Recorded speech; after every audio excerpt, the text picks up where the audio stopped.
Bonjour, ici Michel pour actualité-dvd.com et aujourd'hui je vous parle de la 4e saison d'American Horror Story, Freak Show, sortie en Blu-ray chez Fox le 6 octobre 2015 et mettant en vedette Evan Peters, Sarah Paulson, Jessica Lange, Dennis O'Hare, Frances Conroy, Katie Bates, Angela Bassett et Emma Roberts.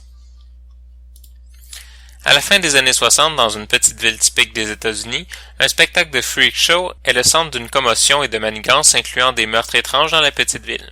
Sans nécessairement dire que les saisons d'American Horror Story commencent à toutes se ressembler, on remarque une espèce de ligne qui semble vouloir ramener les personnages, les acteurs et les scénarios vers un centre sinon confortable, populaire. Alors que la première et la deuxième saison semblaient faire exploser ce que l'on connaît des séries télévisées, la troisième et la quatrième saison se sont assaisies.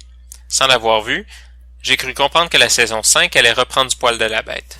Cela dit, la quatrième saison d'American Horror Story est celle qui met le plus d'accent sur une réalisation artistique et hors de l'ordinaire.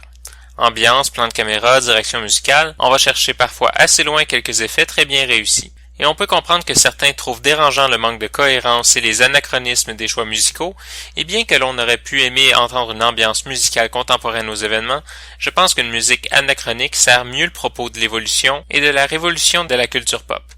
Le rock'n'roll de ce temps étant aujourd'hui tout sauf subversif, l'utilisation de musique anachronique vient chercher le côté dérangeant qu'une telle musique aurait pu avoir dans le temps. Comme je l'ai déjà dit dans une autre critique, les saisons d'American Horror Story semblent toutes menées par une thématique exploitée de manière large, exploitant de plusieurs façons un concept trivial ayant contribué à l'histoire américaine.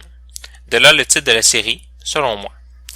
La première saison se penchait sur le concept de résidence, la seconde sur le concept de liberté, la troisième sur le pouvoir des femmes, et la quatrième saison semble vouloir se pencher sur l'évolution saccadée de la culture populaire et des mœurs, toujours en collision et en fusion avec celle qui la précède. Probablement l'une des raisons pourquoi il y a aussi autant de références peu subtiles dans cette saison.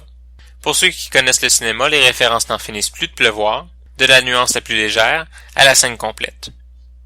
La saison est présentée en format d'image 1.78 en anglais DTS HD Master Audio 5.1 avec les sous-titres en anglais, français et espagnol. Dans les suppléments, on retrouve un sneak peek sous la tente, plus d'informations sur Beth et Dot Tatler, un documentaire derrière le masque de la terreur, un documentaire sur Edward Mordrake, des entrevues avec les vrais freaks de la série et la première tapis rouge avec les acteurs. En conclusion, je dirais que la quatrième saison ne se démarque malheureusement que par sa réalisation, alors qu'on a l'impression que le reste, les acteurs, la ligne scénaristique et les personnages vont puiser dans le même bassin que la deuxième et la troisième saison, alors que la seconde saison allait dans des directions entièrement différentes de la première. Malgré tout, il s'agit d'une excellente saison, d'une excellente série, et chaque épisode amène son lot de divertissement. C'était Michel, je vous remercie et bon visionnement.